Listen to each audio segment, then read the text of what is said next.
today's world, we often feel isolated from others due to technology, social media, and global crisis. This makes it harder to form meaningful connections with people. Stoicism is a philosophy that can help us understand and change our patterns of choosing a partner for life. It does not focus on romantic love, but on rational love.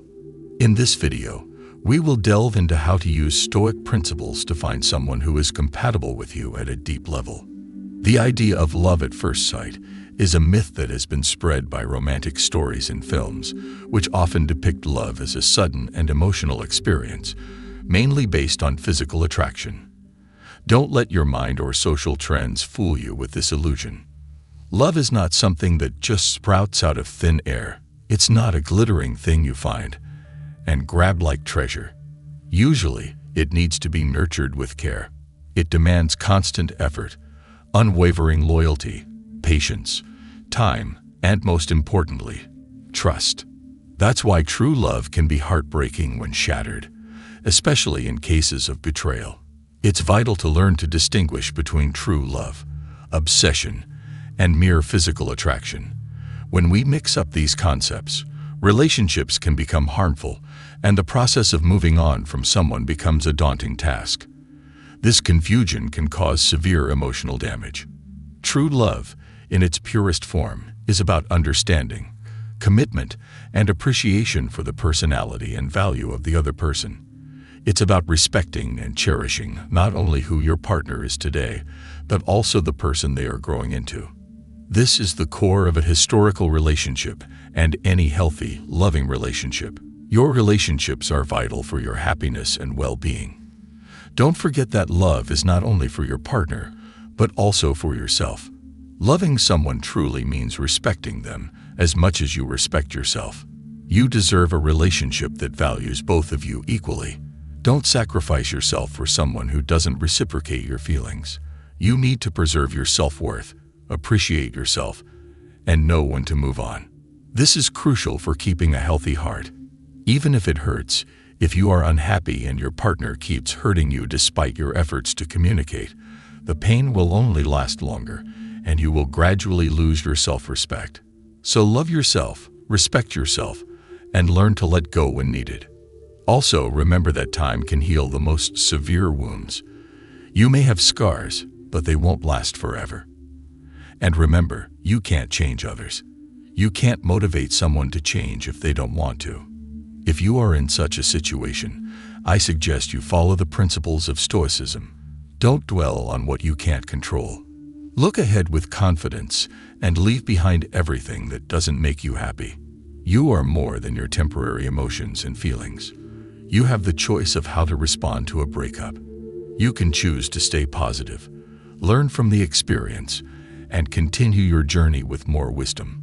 You may be curious about how to find your ideal partner. A common error, more prevalent among men, is to prioritize physical appearance too much. I don't mean that physical attraction is insignificant. It's certainly a key factor in the relationship equation, an essential element for the survival of our species. However, physical beauty is temporary and shouldn't be your main criterion in the search for a partner. Youth and physical beauty diminish, and if your relationship is based only on these aspects, you'll end up doubting in the future when beauty fades. Look for a bond that transcends the surface, one that lasts through time, stays strong, and remains lively despite the years. Don't be obsessed with finding the physically perfect person who matches current standards. Rather, direct your energy into finding a life partner who excels for their intelligence, a person who can be your best friend, a reliable counselor, and a steady support in times of difficulty. Seek someone with whom you feel at ease starting a family, and with whom you feel confident having children.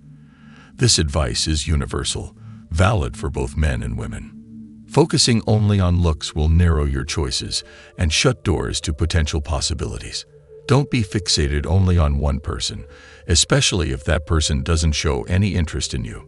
Sometimes we invest in people who don't return our feelings, wasting precious time and giving up parts of our essence in an effort to win their approval.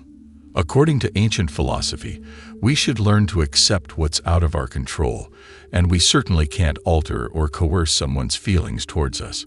Remember that there are many people in the world, and a rejection simply means that the specific person couldn't appreciate your true potential and the value you can offer. In reality, you're not losing anything.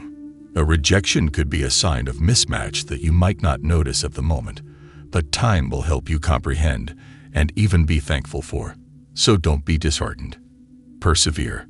There are numerous individuals in the world who will sincerely value and admire your authenticity and potential. What I'm saying is that there's more than one chance. Remember that every no you get brings you one step closer to that yes that will transform your life. If you have made it this far in this video, it means you are serious about improving your relationship with yourself and others. You are doing something amazing for yourself and your well-being. Now let's finish this video with some final tips. Faustina, the daughter of Emperor Antoninus Pius, was not only the wife of Marcus Aurelius, but also his partner in life, his confidant, and his equal in many ways. They were one of the most influential and admired couples in Roman history. They shared a deep bond that was evident in their letters and their joint decisions. They lived by the historical principles that they valued and followed in their lives. They embodied the four cardinal virtues of Stoicism: temperance, justice, courage, and wisdom. They also dealt with hardships together, keeping their composure and reason in the face of political and personal turmoil. Marcus Aurelius, as the emperor, had to cope with the loss of many of his children and the burden of ruling the Roman Empire. He relied on Faustina for comfort and support. Their relationship, however, was not immune to difficulties and scandals. There were allegations against her, but Marcus Aurelius never wavered in his trust and love for her. He always stood by her and protected her from slanderous attacks. This steadfast act of devotion is an example of the historical value of moral courage, resilience, and loyalty. Love is not a feeling but a decision to be loyal, faithful, and supportive of our partner, a decision that Marcus Aurelius and Faustina made when they married each other. Despite being cousins and former siblings by adoption, they did not base their love on looks or wealth, but on virtue, honesty, and companionship. This is the kind of love that lasts through history. Do you agree with this view of love? Let me know in the comments below. If you don't know what to comment, you can simply write, "I deserve to be loved and to love." And please subscribe to the channel and give this video a thumbs up to help us reach more people in search of wisdom. Thank you for watching. See you next time.